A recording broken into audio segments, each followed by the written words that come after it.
আমাদের দেশে ভুট্টা বা কর্ন অত্যন্ত পরিচিত ও জনপ্রিয় একটি খাবার।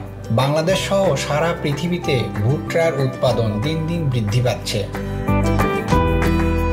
ভুট্টার আগাছা দমনে বাংলাদেশ এগ্রিকালচারাল ইন্ডাস্ট্রিজ বাজারে নিয়ে এসেছে বাইট্রিয়ন 27.5SC, বহুমুখী গুণ সম্পন্ন একটি সিলেক্টিভ পোস্ট ইমার্জেন্স এবং সিস্টেমিক আগাছানাশক। বাইট্রিয়ন দুইটি বৈপ্লবিক উপাদান অ্যাট্রাজিন এবং মেসোট্রিয়নের সংমিশ্রণে গঠিত। ইহা ভুট্টা এবং আখের সব ধরনের আগাছা দমনের জন্য ব্যবহৃত হয়ে থাকে। আগাছা ফসলের কিভাবে ক্ষতি করে? আগাছা ফসলের পোকামাকড় ও রোগবালাইয়ের আশ্রয়স্থল হিসেবে কাজ করে। আগাছার প্রভাবে ফসলের মূল ও পাতার বৃদ্ধি কমে যায়। আগাছার ফলে গাছের উৎপাদন ক্ষমতা কমে যায়। সর্বোপরি ফসলের ফলন উল্লেখযোগ্য হারে কমে যায়। বাইট্রিয়ন দুইটি বৈপ্লবিক উপাদান অ্যাট্রাজিন এবং মেসোট্রিয়নের সংমিশ্রণে গঠিত একটি আগাছানাশক।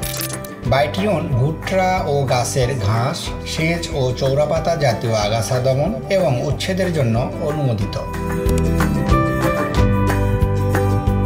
বাইট্রিয়নের মধ্যে বিদ্যমান মেসোট্রিয়ন উপাদানটি 4-HPPD এনজাইম উৎপাদন এবং ক্লোরোফিল তৈরিতে বাধা প্রদান করে, ফলে সুনির্দিষ্ট আগাছাগুলি সাদাটে বর্ণ ধারণ করে এবং সফলভাবে মেরে ফেলে। বাইট্রিয়নের মধ্যে বিদ্যমান অ্যাট্রাজিন উপাদানটি সুনির্দিষ্ট আগাছার ইটিসি সিস্টেমকে ব্যাহত করে, ফলে আগাছাগুলি দুর্বল হয়ে সুনিশ্চিতভাবে মারা যায়। বাইট্রিয়নে শক্তিশালী রেসিডুয়াল ইফেক্ট বিদ্যমান, যে কারণে বাইট্রিয়ন একটি দীর্ঘস্থায়ী সমাধান। বাইট্রিয়ন ব্যবহারের সুবিধাসমূহ। বাইট্রিয়ন দীর্ঘমেয়াদী একটি সমাধান। ফসলে একবার প্রয়োগই যথেষ্ট এবং বাইট্রিয়নে খরচ অনেক কম। বাইট্রিয়ন ফসলের কাঙ্ক্ষিত ফলনের নিশ্চয়তা প্রদান করে। ঘাস, সেচ ও চৌরাপাতা জাতীয় আগাছার 3 থেকে 4 পাতা অবস্থায় অথবা বীজ বপনের 10 থেকে 15 দিনের মধ্যে অনুমোদিত মাত্রায় মেঘমুক্ত আবহাওয়ায় স্প্রে করতে হবে।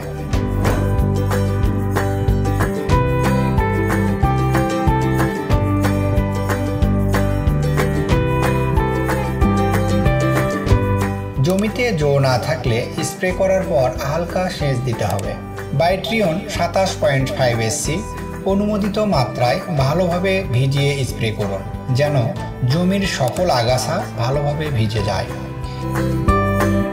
গুড়ি গুড়ি বৃষ্টি, মেঘাচ্ছন্ন আবহাওয়ায় স্প্রে করা যাবে না। শুকনো মৌসুমে স্প্রে করা যাবে না। অন্য কোনো বালাইনাশকের সাথে মিশিয়েও স্প্রে করা যাবে না। প্রয়োগের ক্ষেত্রেও বালাইনাশক ব্যবহারের সাবধানতা অবলম্বন করতে হবে। ব্যবহারের পর স্প্রে মেশিন ভালোভাবে ধুয়ে পরিষ্কার করে রাখতে হবে। ধন্যবাদ সবাইকে।